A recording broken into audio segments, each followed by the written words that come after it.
todos nós tenhamos uma ótima noite na presença do Senhor, enquanto celebramos um culto ao Deus que enviou seu Filho amado para morrer por nós na cruz do Calvário. Amém? Estou muito feliz por estar com vocês hoje, depois de 10 dias de folga, de férias, investindo pela primeira vez em 10 anos de casamento na minha esposa, numa viagem a sós com ela, e aproveitando também este tempo para visitar irmãos queridos que estão em São Paulo, Neto e Débora e o pequeno Davi. Foi um tempo maravilhoso de celebração a Deus por tudo que Ele tem feito na vida da minha família e também de comunhão com os nossos irmãos ali em São Paulo. Peço desde já oração por eles. O Davi nasceu, foi cirurgiado na última quarta-feira, passa bem, e nós precisamos louvar a Deus por isso e orar para que a situação seja assim e melhor. Amém, amados? Quero convidar a todos para abrirem a palavra de Deus comigo no livro de Gálatas. Nós estamos estudando já há algum tempo a pequena e rica carta que Paulo escreveu aos Gálatas.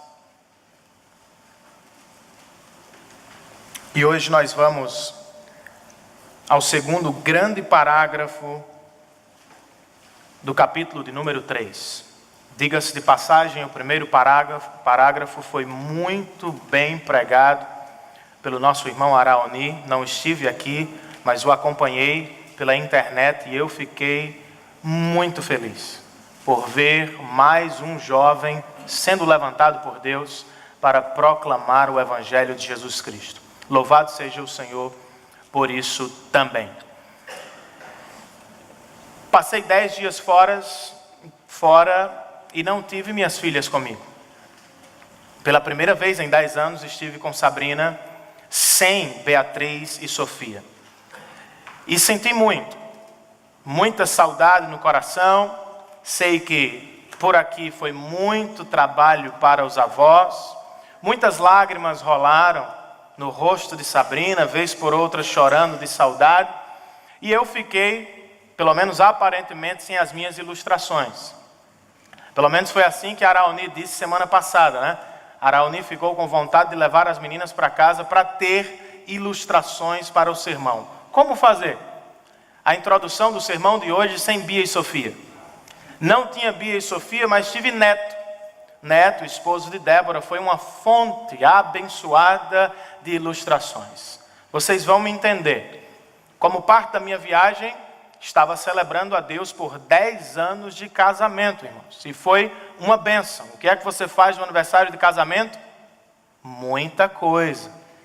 Muita coisa. Mas você também faz muita coisa. E eu estava ansioso por esse dia, 10 anos, celebrando a Deus por 10 anos de casamento.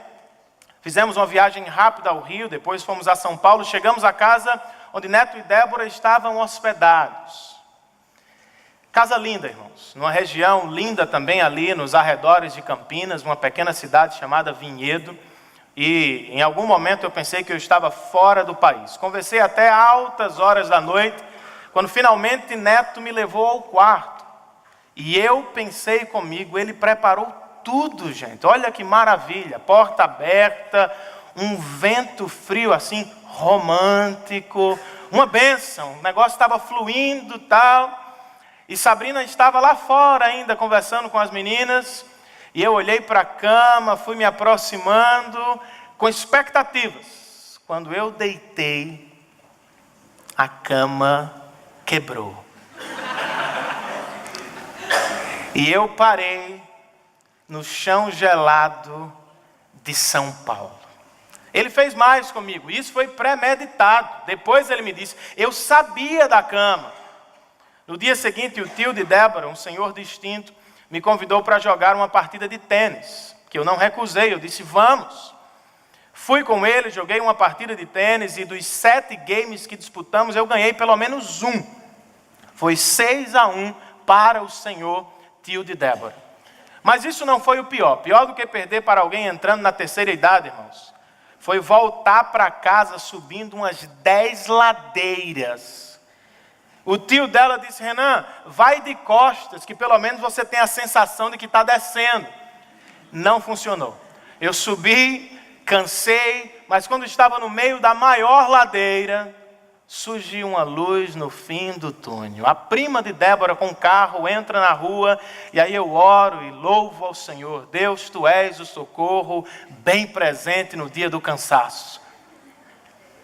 Ela foi parando, irmãos, e eu já fui me aproximando da porta para entrar. Quando eu faço o movimento, ela nem sequer fala. Neto grita: não, pode passar direto, o pastor vai caminhar comigo. Eu disse: Neto, Deus envia a bênção e tu manda embora. Você vai participar do meu sofrimento, pastor. E por 5 dias abençoados, esta foi a lei de Neto: participar do seu sofrimento. Ele teve uma lei, pelo menos para mim, nos 5 dias que passei com ele. Será que o cristão tem lei? Será que o cristão tem mandamentos a seguir? Será que nós seguimos uma lei, ou será que não temos lei alguma? Como é que relacionamos a lei de Deus e o evangelho do mesmo Deus? Já ouviu a expressão a lei dos crentes? Lá em Santa Teresinha, quando alguém se converte ao Senhor, ela é conhecida por fulano que passou para a lei dos crentes. E o que é que significa passar para a lei dos crentes? Para muitos significa a lei do não pode. Fulano agora não pode mais se vestir assim, fulano agora não pode mais beber esta ou aquela bebida, fulano agora não pode mais jogar futebol, fulano agora não pode isso, não pode aquilo. Será mesmo, queridos, que esta lei dos crentes, conhecida no sertão nordestino, representa a lei dos crentes, a lei de Deus, a lei de Cristo? Qual é a lei de Deus? E como ela funciona dentro do plano da salvação? Temos ou não temos que seguir a lei? Praticamos ou não a lei? Por que a praticamos? É sobre esta relação, lei e evangelho, que Paulo vai tratar no 2º parágrafo do capítulo 3 da carta aos Gálatas. E para isso eu queria que você prestasse atenção, me seguisse na leitura a partir do verso de número 15.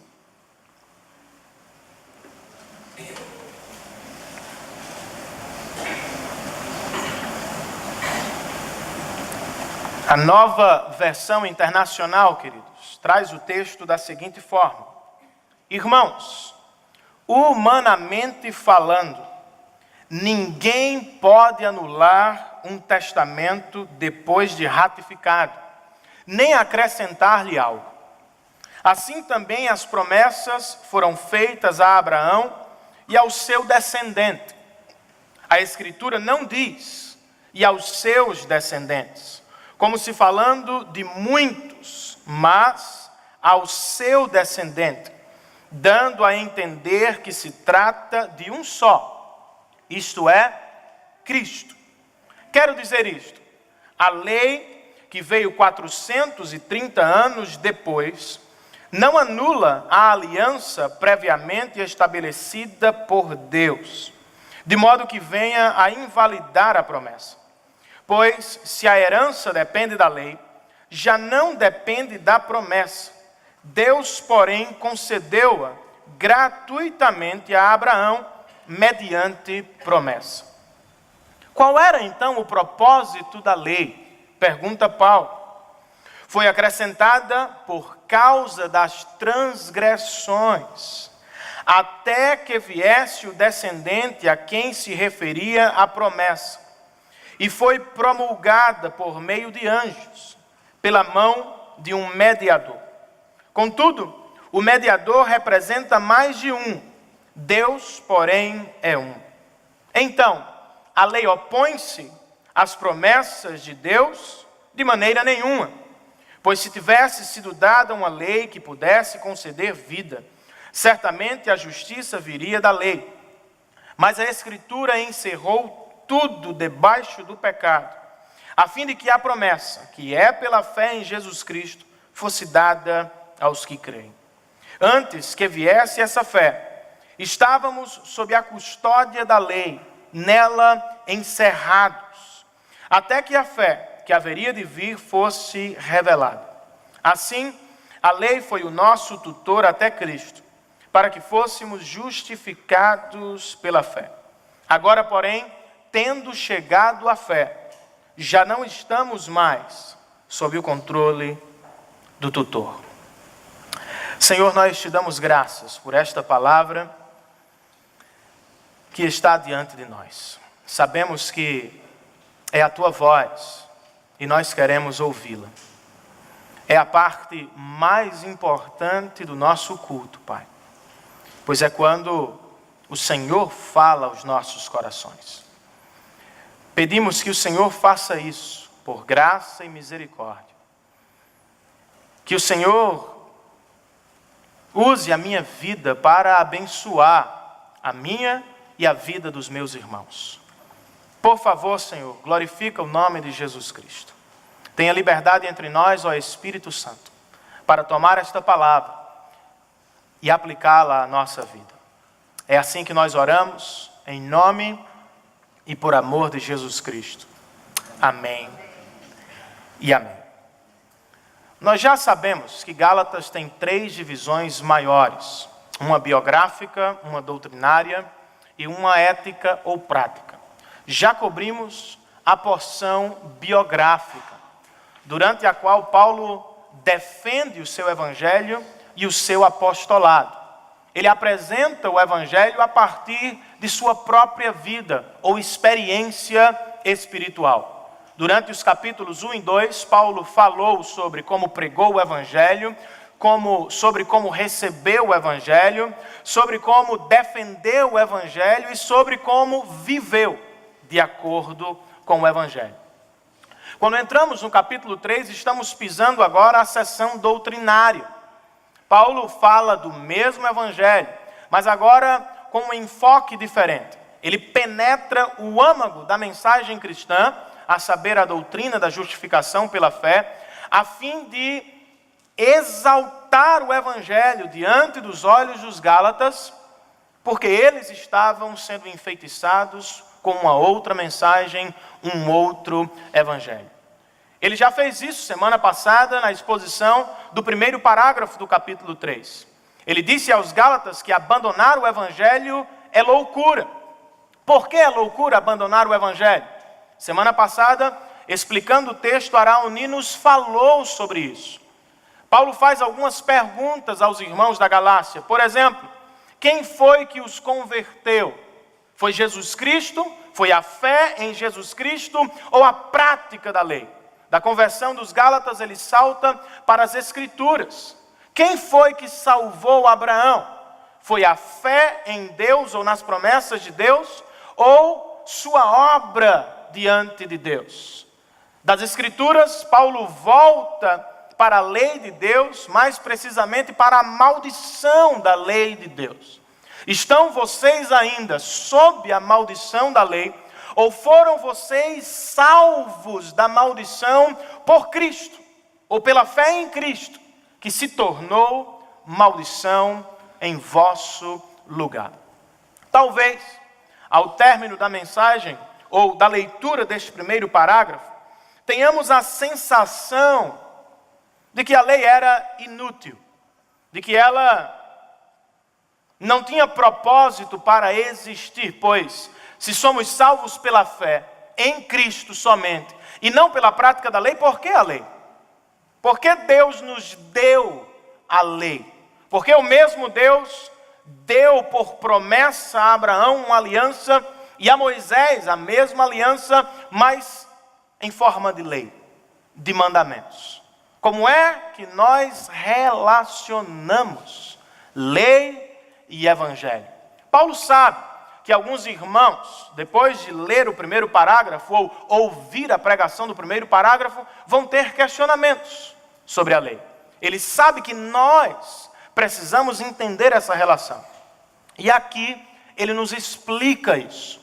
Há uma grande verdade aqui sobre a lei e o evangelho, ou sobre a relação entre lei e evangelho, que é a seguinte: a lei não existe para ser servida pelo evangelho. Antes, ela existe para servir o evangelho. Não é o evangelho que existe para a lei, é a lei que existe para o evangelho. Como é que isso se dá? Paulo vai nos explicar. Neste parágrafo, nós temos 3 verdades, no mínimo, 3 verdades sobre esta relação, lei e evangelho. A primeira negativa e as 2 seguintes positivas. E eu as coloquei no seu boletim informativo. Se quiser me acompanhar, está na 2ª página do seu boletim.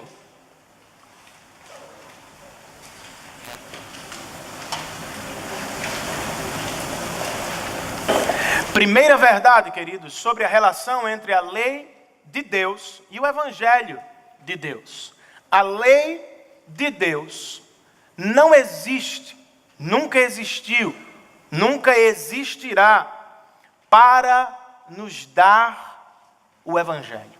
A lei de Deus não existe para nos dar salvação, ou para nos dar a boa notícia de que outra vez o homem pecador pode se aproximar de um Deus santo. Antes de nos dizer o que a lei faz, Paulo nos diz o que ela não faz. Ela não garante salvação a ninguém. Como é que Paulo argumenta isso? Como é que ele defende isso? Primeiro, a partir de uma analogia. Ele começa dizendo no verso 15, irmãos, humanamente falando, ou seja, falando acerca do nosso cotidiano, ou a partir do nosso cotidiano, ninguém pode anular um testamento. Nenhum homem pode anular um testamento. Se estivesse pensando no grego, de fato, na época de Paulo, o grego não voltaria atrás. Um romano talvez voltasse a reparar o seu testamento final. Mas uma vez morto, o que valeria era o testamento escrito por quem morreu, independente da situação de quem estava vivo. Por exemplo, se uma mãe percebesse de todos os seus filhos uma maior necessidade em uma filha pobre, carente, ela poderia, no seu testamento, deixar tudo para ela. Ao morrer, as outras filhas, ainda que viessem a ser pobres no dia seguinte, não teriam parte no testamento, porque o testamento distribuiria as bênçãos de acordo com quem morreu, com quem escreveu o testamento, e não de acordo com a necessidade de quem estava vivo. De um argumento cotidiano, ou de um exemplo cotidiano, Paulo salta para Deus. E para a maneira como Deus dá salvação ao seu povo. Ele salta do menor para o maior quando diz: assim também as promessas foram feitas a Abraão e ao seu descendente. Elas são permanentes, elas são inalteráveis, elas são imutáveis. Ele continua: a Escritura não diz, e aos seus descendentes, como se falando de muitos, mas ao seu descendente, dando a entender que se trata de um só, isto é, Cristo. É certo que Paulo sabia que a promessa feita a Abraão tinha tudo a ver com Isaac. É certo que ele também sabia que a promessa feita por Deus redundaria em muitos filhos espalhados pela terra. Mas em última análise, Paulo sabia que todas as famílias da terra seriam abençoadas através de um descendente. Ou seja, os muitos filhos de Abraão seriam abençoados por um filho de Abraão. Isto é, Cristo. Qual era o problema, irmãos? Os judaizantes estavam dizendo lá na Galácia: fé em Cristo não é suficiente para garantir a salvação de ninguém. Você precisa de fé em Cristo, mas você precisa praticar a lei. Você precisa participar desta cerimônia, daquela festa, se abster da mesa dos gentios. Você precisa fazer a sua parte para, por assim dizer, completar a obra de Cristo. Para Paulo, isso era mudança no plano salvífico de Deus e até mesmo no próprio caráter de Deus. É por isso que ele continua. No verso 17, quero dizer isto: a lei que veio 430 anos depois não anula a aliança previamente estabelecida por Deus. Aliança e testamento são sinônimos aqui. Pois se a herança, a salvação, depende da lei, ou da prática da lei, já não depende da promessa de Deus.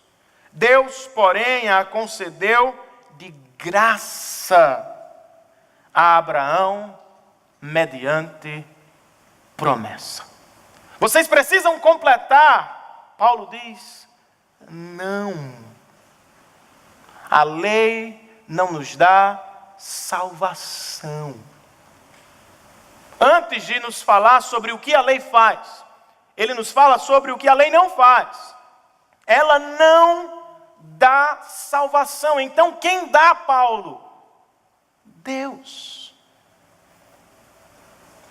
Não por obediência de um, mérito de outro, mas simplesmente por sua graça. Louvado seja o nosso Deus por isso. Aqui eu sugiro duas aplicações. A primeira é a seguinte: a vida cristã, queridos, começa com Deus e não com o cristão. Para usar uma expressão de John Stott, num livro que escreveu aos jovens, chamado Por que Sou Cristão, Deus caça os seus filhos.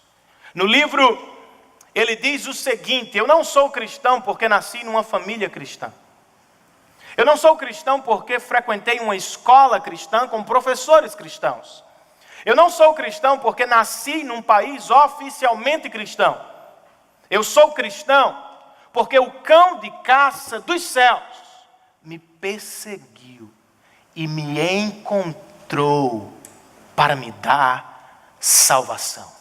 Não fosse o Senhor, completa John Stott, eu estaria jogado em alguma sarjeta do meu tempo. Mas louvado seja Deus, que Ele me encontrou por sua graça. É assim que funciona, queridos. Deus nos caça por sua graça. Ele caçou Abraão quando este ainda estava perdido na escuridão da idolatria em Ur dos Caldeus. Ele caçou Moisés quando este ainda estava cercado pelas riquezas e deuses do Egito. Ele caçou Davi quando este se achava pastoreando as poucas ovelhas de seu pai. Ele caçou Pedro no mar da Galileia e ele caçou Paulo na estrada de Damasco. É assim que funciona. Não achamos Deus. Deus é quem nos acha. Não é você que o chama, não é você que o busca. Quando você corre na direção dele, é porque ele já estava correndo na sua há muito tempo. Louvado seja o Senhor por isso. Você acredita assim? Ou você ainda está tentando conquistar a sua salvação, agradar a Deus por práticas religiosas? A graça de Deus já encontrou o seu coração? Você já foi alcançado por esta graça? Não, ainda não. O que eu faço? Somente olhe para a cruz de Cristo. Eu não mencionei, queridos, mas nesse texto, quando Paulo fala sobre a aliança feita com Abraão, ele tem em mente o capítulo 15 de Gênesis. Na ocasião, Deus fez uma aliança com Abraão, que ficou conhecida como a aliança do sangue. Não havia cartórios na época, mas havia animais. Abraão partiu alguns animais ao meio e os colocou numa espécie de rua. E os dois contratantes deveriam passar no meio dos animais. Sinalizando o quê? Se não cumprir a minha parte do contrato, que eu seja partido ao meio também. Mas o que mais me chama a atenção no capítulo 15 de Gênesis é que só Deus passou entre os animais. Abraão nunca chegou a passar entre os animais. Ele pegou no sono e quando acordou, havia um objeto pegando fogo, passando entre os animais. E a conclusão do autor sagrado naquele dia foi essa: Deus fez uma aliança com Abraão. Em nenhum momento ele disse Abraão fez uma aliança com Deus. Em nenhum momento ele disse a iniciativa foi de Abraão. Não. Foi Deus quem tomou a iniciativa e se aliançou a Abraão, fazendo promessas e prometendo cumpri-las por seu próprio nome e para a sua própria glória. Mas na cruz, Deus não usou animais. Ele usou seu próprio filho. Na ocasião de Abraão, animais foram partidos na cruz. O Filho bendito de Deus foi partido. Por que ele partiu? Por que ele fez uma aliança de sangue conosco? Por que vamos celebrar a mesa do Senhor hoje? Por que Deus entregou o seu Filho na cruz do Calvário? Para que Renan, que estava partido da presença de Deus, fosse outra vez unido a Deus pelos méritos e feitos de Cristo. Por que Cristo foi partido na cruz? Para que você, meu irmão, não fosse partido, banido da presença de Deus para sempre. Então, tudo o que eu e você precisamos fazer é olhar para Ele com fé, confiança no que Ele é e no que Ele fez. E nós teremos a certeza no nosso coração da graça salvadora de Deus. Amém. Segunda aplicação neste ponto: a vida cristã continua nas mãos de Deus. Ela começa com Deus, ela continua nas mãos de Deus e ela terminará porque Deus é fiel. Muitas pessoas entram no reino de Deus pela porta da graça, mas logo se esquecem da graça. E começam a achar que são dignas desta ou daquela bênção, desta ou daquela regalia. Começam a fazer esta prática ou outra religiosa para conquistar as bênçãos de Deus. Os judaizantes pensavam assim. Só crer não é suficiente, você precisa fazer alguma coisa. E Paulo está gritando, dizendo, não. Abraão não prometeu. Quem prometeu foi o Senhor. Abraão quebraria a obediência a Deus várias vezes, mas Deus jamais quebrou a sua promessa. É a graça de Deus que nos coloca dentro do reino de Deus. E é a graça de Deus que nos sustenta dentro do reino de Deus. Isso nos ajuda contra dois perigos, queridos: orgulho e desespero.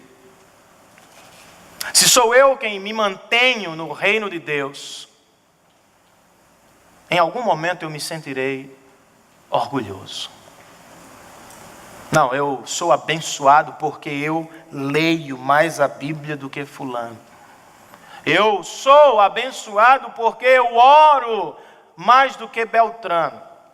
Eu sou favorecido porque eu faço isso ou aquilo. Se você vive dentro do reino de Deus, por sua própria performance, você vai ter problemas com o orgulho. Mas também vai ter com o desespero. Porque você vai errar. E quando você errar, como é que você vai lidar com isso? Com a frustração da tua vida espiritual, como é que você vai resolver? Se as bênçãos de Deus dependem de você, quando você fracassar na obediência, como ficarão as bênçãos? você vai entrar em desespero. 2 conselhos desse texto. Lute contra o seu orgulho dentro do reino de Deus, humilhando-se diante da glória do Evangelho. Não somos salvos porque somos bons. Somos salvos porque Ele é muito bom. Não temos o que temos, gente, porque somos intelectualmente mais favorecidos do que outros. Temos o que temos porque Deus é bom. Não conquistamos este ou aquele título acadêmico porque estudamos e conquistamos tudo na força do braço, não. Tem tanta gente que estuda mais. Temos tudo o que temos e somos tudo o que somos por graça de Deus. E quando errar, não se desespere. Não saia correndo. Não fuja da presença de Deus. Lembre-se, você não foi levado ao reino de Deus por seus acertos. Foi o Senhor quem te trouxe para dentro do reino de Deus. E é Ele quem vai sustentar você até o fim. Amém, amados? A lei não existe para nos dar o Evangelho. Então, por que ela existe? Segunda verdade acerca desta relação. A lei existe para nos revelar a necessidade do Evangelho.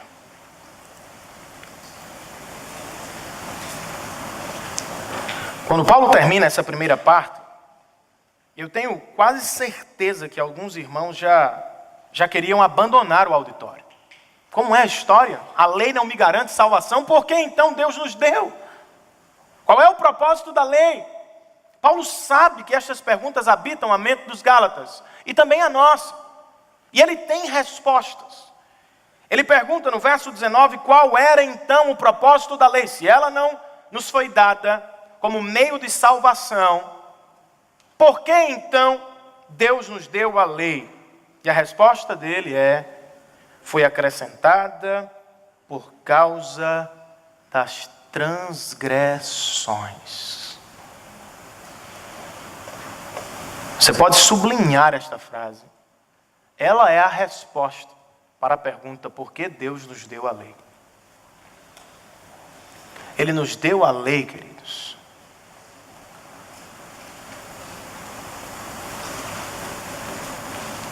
para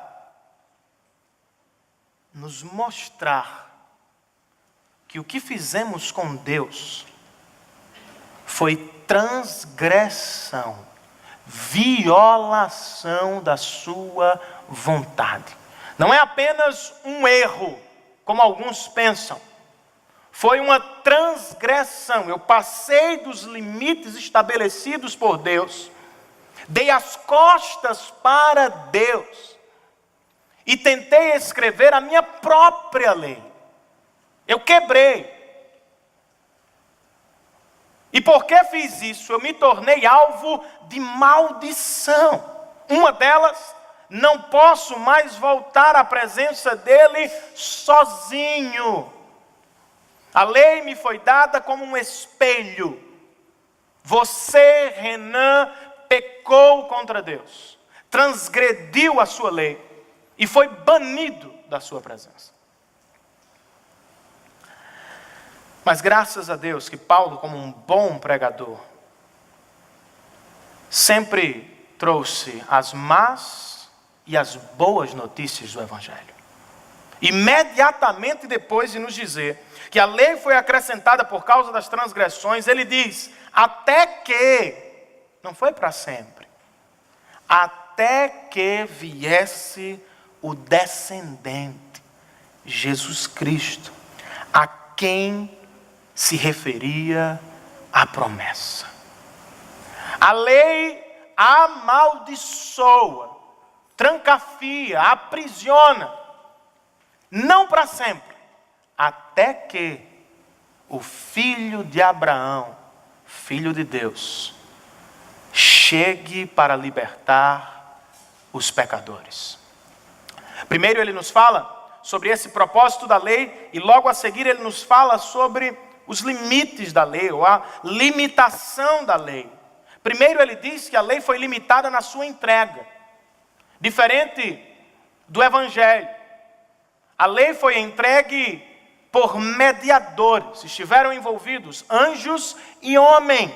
E só isso já comunicava alguma coisa.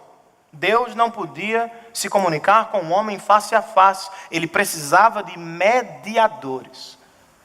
A promessa de salvação foi dada por Deus a Abraão. A lei, nesse sentido, é inferior na sua entrega. Embora não haja unanimidade neste verso, eu acredito que possivelmente seja isso. Quando Paulo fala que a lei foi promulgada por meio de anjos pela mão de mediador. Contudo, o mediador representa mais de um, Deus, porém, é um. A lei foi mediada, o Evangelho não. Então a lei opõe-se às promessas de Deus, mais um limite da lei. De maneira nenhuma. Pois se tivesse sido dada uma lei que pudesse conceder vida, certamente a justiça viria da lei. Outro limite da lei. Ela não pode conceder vida. Ela não pode regenerar o pecador. Ela não pode ressuscitar o morto. Ela só pode dizer, constatar o óbito do pecador.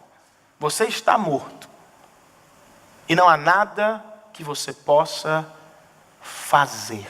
Outra vez, a má notícia é seguida pela boa notícia, pois ele diz, a Escritura encerrou tudo debaixo do pecado, a lei encerrou tudo debaixo do pecado, a fim de que a promessa, que é pela fé em Jesus Cristo, fosse dada aos que creem.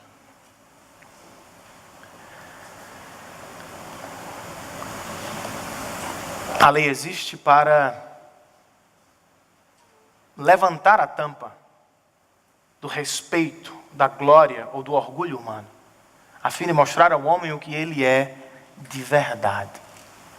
E criar então no seu coração a necessidade por um Salvador. E aqui eu faço também duas aplicações. A primeira delas é que eu preciso da lei para me sentir pior. Você disse isso mesmo, pastor? Disse. Eu preciso da lei para me sentir pior. Mas isso não está em moda. Você não vai ao divã de um terapeuta para se sentir pior. Você não vai à igreja no domingo à noite para se sentir pior. Você não lê a Bíblia para se sentir pior. Porque o mundo prega que o bom é se sentir bem.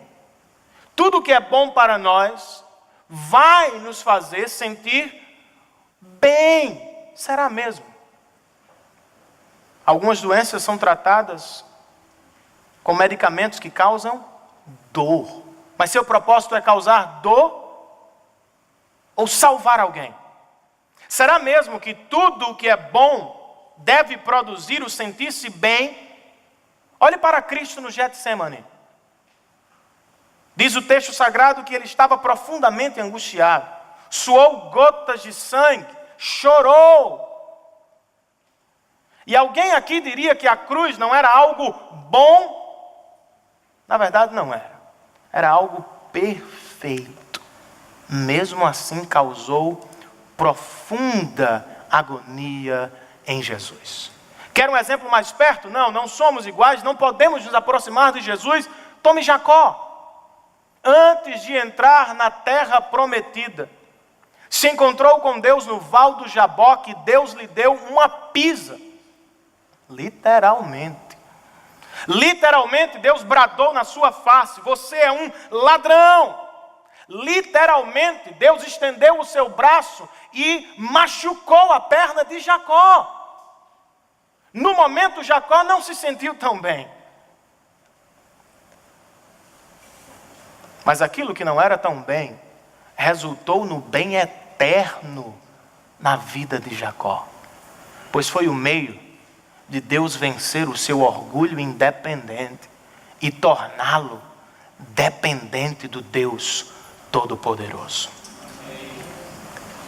A lei de Deus tem esse propósito. Dizer para mim: Renan, você é pecador. A lei de Deus tem esse propósito: nos colocar diante de quem realmente somos, não o que parecemos ser, não o que gostaríamos de ser, mas o que somos de verdade quando ninguém nos vê. Pecadores. Quebramos os mandamentos de Deus, porque isso é parte da nossa natureza, queridos. Mas graças a Deus, porque o Evangelho não termina na má notícia, mas ele precisa passar por ela, porque senão ele não será tão valioso para mim. Eu preciso da lei para me sentir pior, mas eu preciso da lei para me sentir eternamente melhor. Como é que ela me oferece isso? Eu queria ler um trecho do comentário de Stott, que eu indiquei para vocês no início da série. Esse é um dos comentários mais acessíveis que nós temos na língua portuguesa. E falando sobre isso, Stott diz o seguinte: depois que Deus deu a promessa a Abraão, deu a lei a Moisés. Por quê?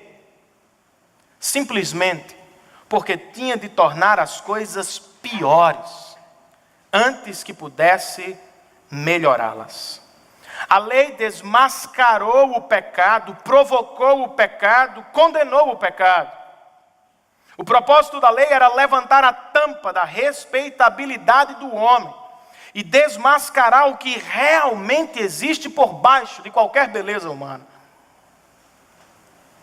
Pecado, rebeldia e culpa sob o juízo de Deus, e incapacidade de salvar-se a si mesmo. Só depois, Stott continua, que a lei nos fere e esmaga, é que admitimos a nossa necessidade do Evangelho para atar nossas feridas. Só depois que a lei nos aprisiona, é que anelamos pela libertação de Cristo. Só depois que a lei nos tiver condenado e matado, é que vamos clamar a Cristo por justificação e vida. Só depois que a lei nos tiver levado ao desespero é que vamos crer em Cristo. Só depois que a lei nos tiver humilhado até o inferno é que vamos buscar o Evangelho que nos leva ao céu. Paradoxalmente, a lei me oferece o pior de mim para me oferecer o melhor de Deus. Ela revela a podridão do homem e cria no homem a necessidade por um Salvador. Ela diz ao homem: você está preso e não pode sair, clame por um libertador. Você está doente e não pode se curar, clame pelo bom médico. Você está morto e não pode ressuscitar, clame pelo doador da vida.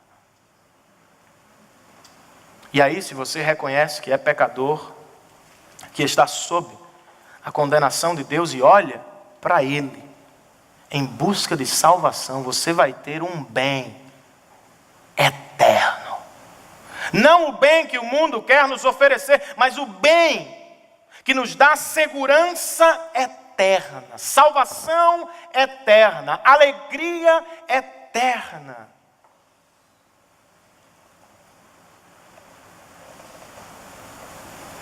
Será que você já se viu no espelho da lei? Será que você lê a história de Davi e diz: eu sou tão ruim quanto Davi, quando matou um homem e casou com a sua esposa? Ou será que você diz: eu sou bom como Davi, quando derrubou o gigante? Será que você olha para a Bíblia e consegue enxergar quem de fato você é? Eu sei que isso acontece. Mas não fique apenas no espelho, no reflexo de quem você é. Corra para aquele que morreu na cruz do Calvário para nos dar salvação. Amém, queridos? E por fim, o que mais parece um sobreponto, mas tem uma característica diferente. A terceira verdade sobre esta relação entre lei e evangelho é a seguinte: a lei existe para nos levar ou nos conduzir ao evangelho, não apenas para criar em nós a sensação de que somos pecadores e de que precisamos de um Salvador, mas ela existe para de fato nos conduzir.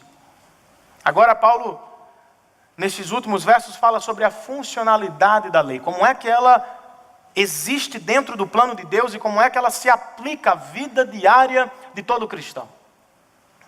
Ele fala sobre a função da lei a partir de duas metáforas, uma da prisão e uma do tutor.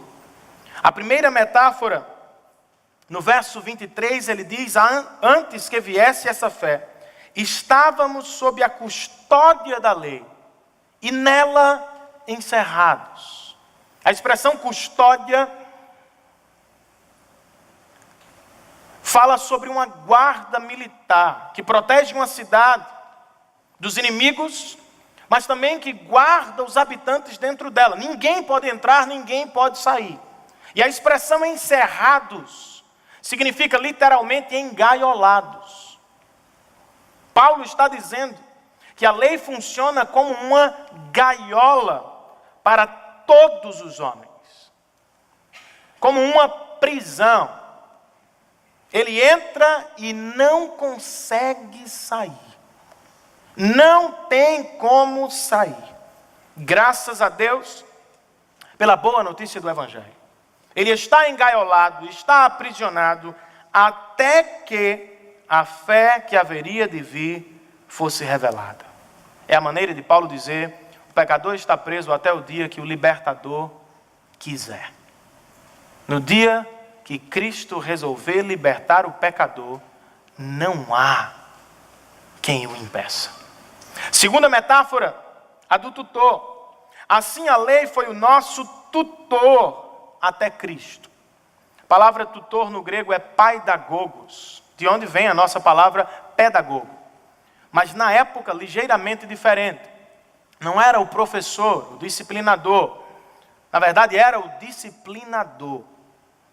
Era um guia ou um guardião que levava as crianças à escola e as levava de volta para casa e que disciplinava severamente as crianças. É a maneira de Paulo enfatizar o estado do pecador. Ele não apenas está preso, ele está preso nas mãos de um carcereiro severo e cruel. A lei não apenas prende o homem, ela pune o homem. Ela castiga o homem. Ela persegue a sua mente, ela não abandona o seu coração. Ela coloca sobre os seus ombros fardos pesados. Vez por outra, suas imagens são lançadas na face do homem, lembrando: você está preso e você é culpado diante de Deus. Graças a Deus que também há boa notícia. A lei é o nosso tutor até Cristo, para que fôssemos justificados pela fé. Por mais severa que fosse, ela estava nos empurrando para o Salvador. Vocês não conseguem, vocês precisam de Cristo.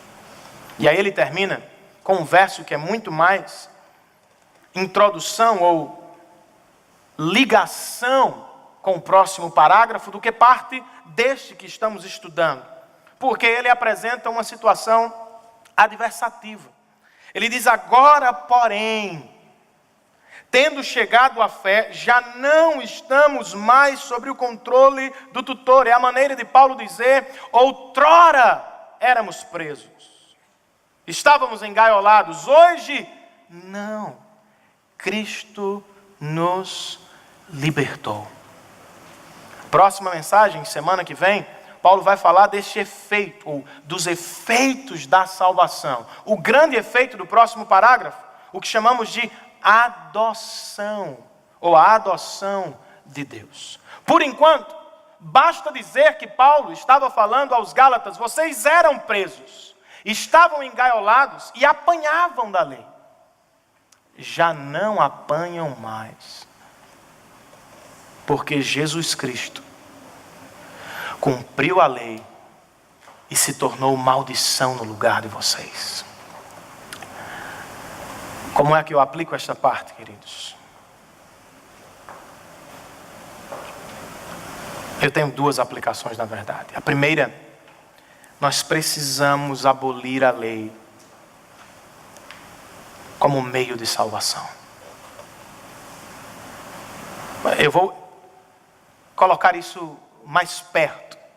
Nós precisamos abolir a lei como meio de se relacionar com Deus.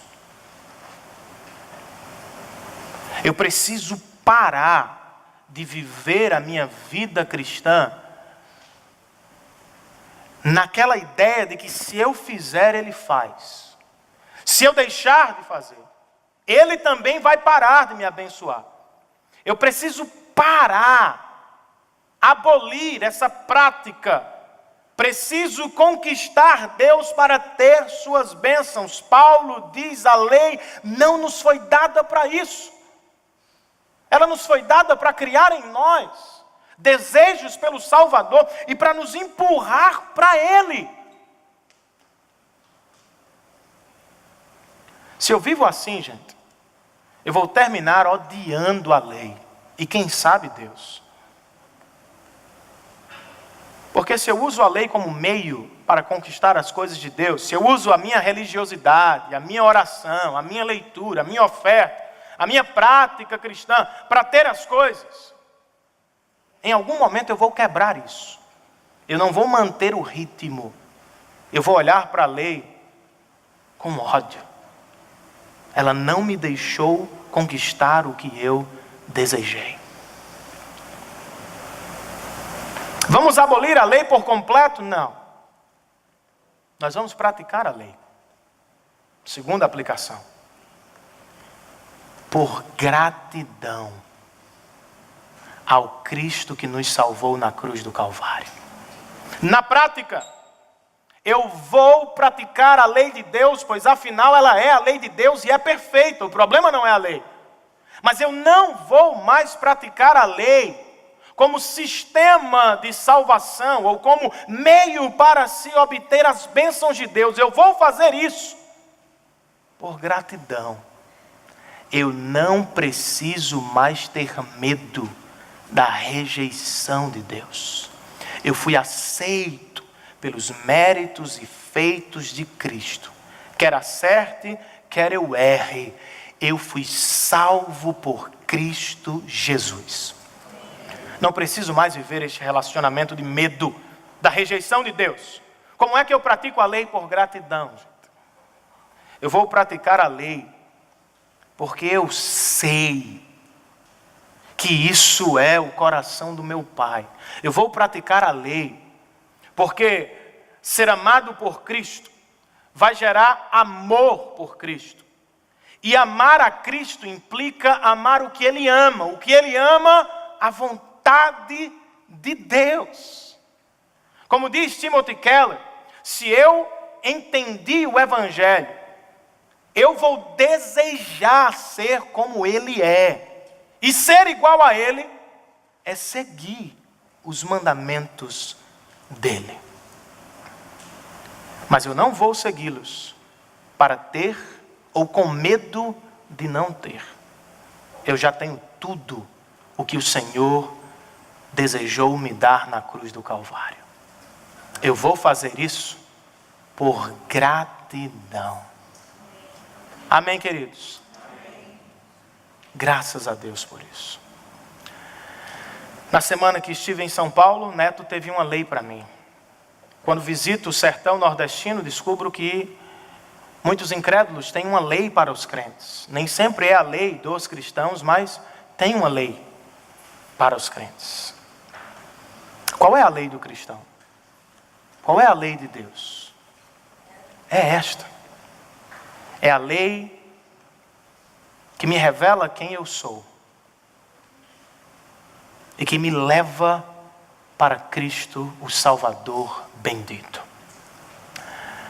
Certo jovem se aproximou do seu professor na universidade, sabia que ele era cristão, chegou para ele e disse: professor, eu me sinto o pior homem do mundo hoje. Eu me sinto um escravo do pecado. O professor foi carinhoso, mas verdadeiro, porque ele voltou-se para o menino com a seguinte frase: você é um escravo do pecado. E só Cristo pode libertar o seu coração da escravidão do pecado. Só Cristo pode oferecer ao seu coração a verdadeira liberdade e alegria. E o menino continuou: professor, eu quero ser liberto por Cristo. Eu quero muito ser cristão, mas tem um problema: eu não sou. Eu não consigo ser como você é. E o professor disse: nem eu. Nem eu sou um cristão como desejo ser. E aqui está a glória do Evangelho. Ele me ama porque Ele me ama. E não porque eu sou alguma coisa. Ele me ama porque me prometeu amor. E não porque eu o obedeci. Ele me ama sabendo dos meus fracassos e dos meus acertos, porque para Ele não há condições. Há apenas uma escolha soberana e graciosa. Talvez o pecado assuste. Talvez o pecado humilhe. Talvez a lei esteja batendo no seu coração. Não veja nisso apenas mal. Saiba que o pecado e a lei de Deus estão empurrando o seu coração para o Salvador. Você pode correr se achando a pior pessoa do mundo, ou você pode correr sabendo o que é, mas também sabendo que Ele morreu para salvar o seu coração. Amém, amados?